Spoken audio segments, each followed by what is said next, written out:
Gun violence is fresh on the minds of many Americans after yesterday's 4th of July shooting attacks in Chicago, as well as others in recent months. The latest event is the 309th mass shooting so far this year, as gun violence and deaths in the United States rival 2021's record-breaking figures. Joining me now live to discuss is the co-founder of Third Way, Matt Bennett. Matt, appreciate your time. Firstly, is there even any appetite at all for gun reform in the United States? Yes, there is plenty of appetite for gun reform. Voters overwhelmingly favor it. Every poll that you do, basically of anybody in the United States, comes in at about 90% support for the most basic and obvious ways to plug some of the loopholes in our gun system, in our gun background check system, and preventing people who should not have guns from getting them.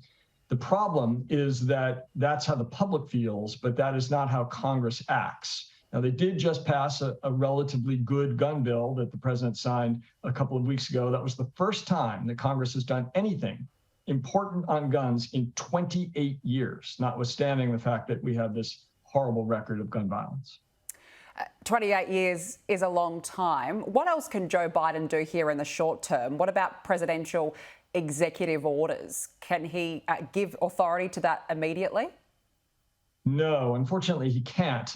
When Joe Biden was the vice president, President Obama tasked him with coming up with all the things that the president could do without Congress to prevent gun violence, because that was right after the Sandy Hook tragedy that took the lives of 20 first graders and 6 adults. So after that, he ran a task force that I was a part of on the outside, and we scoured the code to find all the things the president was able to do without congressional approval, and basically Obama did them. Trump undid some of them, Biden redid them, but there's not much more to be done. What has to happen is that Congress needs to act again. I guess the inability for the US to implement meaningful gun reform laws perhaps suggests more fundamental problems with the political system itself. What needs to change here? Well, yes, we need a lot longer than this segment to go into what needs to change in our political system. But we've only had four with the latest meaningful gun laws passed at the federal level in all of American history. That was in 1968, 1993, 1994, and then this past June. In each case, Democrats controlled both the House and Senate and the White House. So really what we're saying is we need Democrats to be in charge and have big enough majorities to pass meaningful gun reform. Which states have actually had success with gun reform, and what specifically did they do? How did they get that through? Well, they're hamstrung now by a Supreme Court that is aggressively interpreting the Second Amendment to our Constitution. And that means that some states like New York, which had pretty strict gun laws, had them undone by the Supreme Court. So there are very severe limits on what states can do. But the states that do have tough gun laws, like California and New York, have made it much more difficult for minors to get guns. In those states, someone under 21 cannot buy a long gun. It's illegal everywhere to buy a handgun if you're under 21, but you can buy rifles and you can buy AR-15s if you're under 21. That's what happened with the horrible shooting in Uvalde, Texas last month.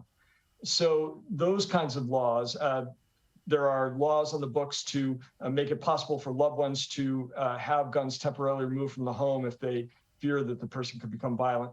Those are the kinds of things states can do, but without federal action, it's very difficult to make a meaningful impact.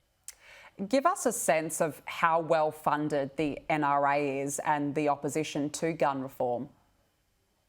You know, it used to be that NRA money was the problem, but that is really no longer the case. For one thing, the NRA is significantly weakened. They are under very significant attack by law enforcement authorities, especially the Attorney General of New York State, who has been suing the NRA for a lot of misconduct, especially involving their finances. So while the NRA still has quite a bit of money and they do donate to candidates, between that and the fact that Michael Bloomberg, who is a mega billionaire, is on the scene and funds a group called Everytown for Gun Safety, the playing field has basically leveled when it comes to money.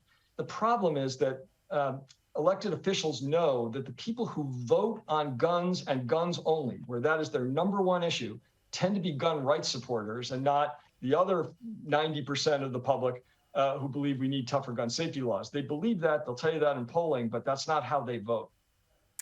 It's certainly a very difficult subject. Do you believe, Matt, that perhaps there's too much of a focus on gun laws as opposed to other issues linked to these mass shootings? For example, a lack of mental health support? I do not believe that. I do think that the United States suffers from not enough mental health support. There's no question. As you undoubtedly know, we don't have a government-funded healthcare system, and that means a lot of people who need mental health support don't get it. But the vast majority of gun violence is perpetrated by people who are not mentally ill. These are people who are simply criminals, and there is no mental health intervention that would have stopped them. What we need to do is control the guns. The reason we have so much gun violence in this country isn't because we are less sane than folks in Australia or Canada or Great Britain.